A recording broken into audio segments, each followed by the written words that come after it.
Okay, greetings team. As promised, in this video what we're going to be looking at are creating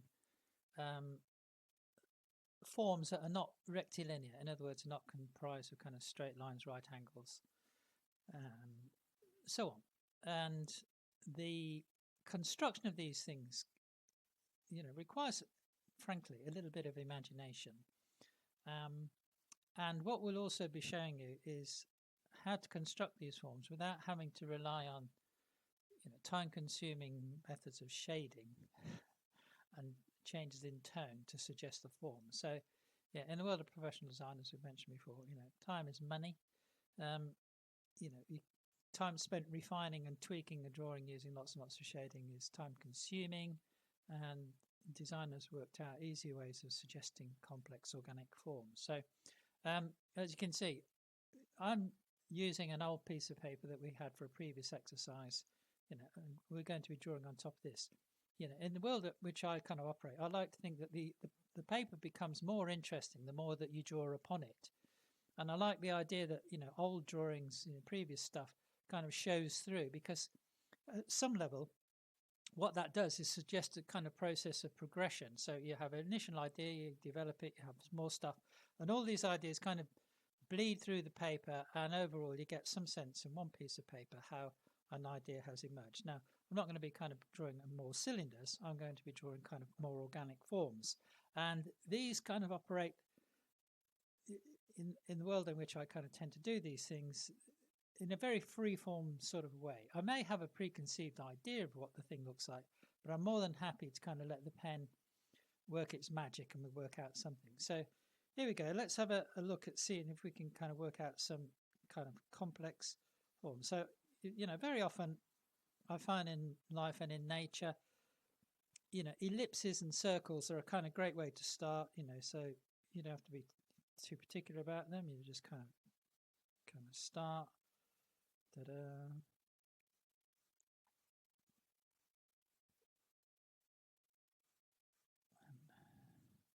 Just let your hand and your arm follow the natural arc of what the mechanics of your wrist action want to do. This is unlike drawing straight lines. Remember when we were saying, draw from the shoulder, draw from that kind of hinge, so you can be certain you're getting straight lines. Here we don't really concern ourselves too much about straight lines. We are after organic forms that lend themselves to being manipulated by the natural curve of the radius that's created by your hand and wrist and your fingers. Okay, so kind of there we are. We've got this sort of weird looking thing,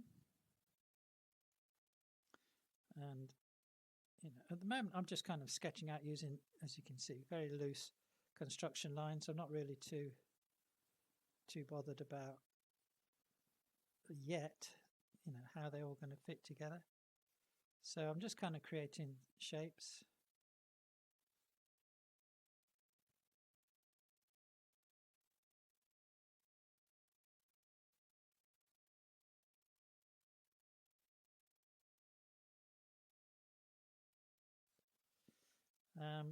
There you go, team. Now, here is a technique for suggesting, if you like, the three-dimensionality of this object, and it's a technique called contour lines.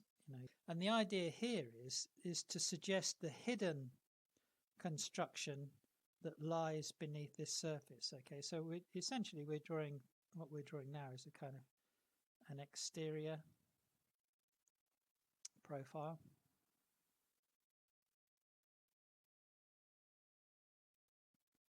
As you can see, I don't really care where this goes on the paper. I'm happy to draw all over existing stuff. Ta-da. So the first of our contour lines then that suggests kind of this form is to understand that in life this is very much a curved object. Okay, so there is, I'm suggesting with a contour line, if you like, there we go, the suggestion that in cross section this is an ellipse, and then if one was to kind of take a section through the top, There you go. So that's in effect, that would be, if this was a mouldy thing, that would be where the mould line is. This is here. And then we can put other contour lines in.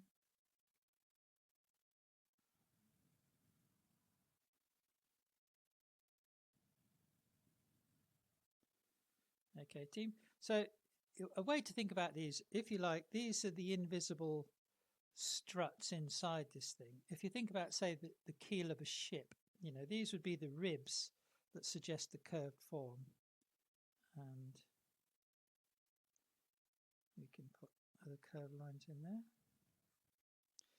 And armed with that, understanding how curves work in space. I mean, if this seems a bit sort of intimidating, don't worry about it. It's the same with most things. All these things improve with practice, and there is no substitute for practice, team. So, you know, when you find yourself with kind of an odd minute, get a little, you know, if you have a little sketchbook, get your sketchbook out, do a little bit of doodling. You know, it always pays off. And you can't really go too wrong if you just keep practicing, because, as they say, practice makes perfect. And the great thing about doodling in the sketchbook is, well, kind of who cares? You know, there's no such thing as a wrong mark. There are just experiments. That's the way I like to think about them. And the joy is that you will end up with a sketchbook full of interesting visual ideas, and it will always be with you. You know, you have this thing as a permanent reminder of the explorations and the journeys you've been on together. And beyond that, they become beautiful little objects. You know, I've got sketchbooks that date back to my student days in the 1990s. I've still got them, and every time I look at them, I think, oh God, yeah, I remember doing that. It's just brilliant. So, yeah, keep a little sketchbook, team, and regularly kind of indulge in it. You know, if you're sitting on a train or you're in a boring meeting, get your little sketchbook out and have a go.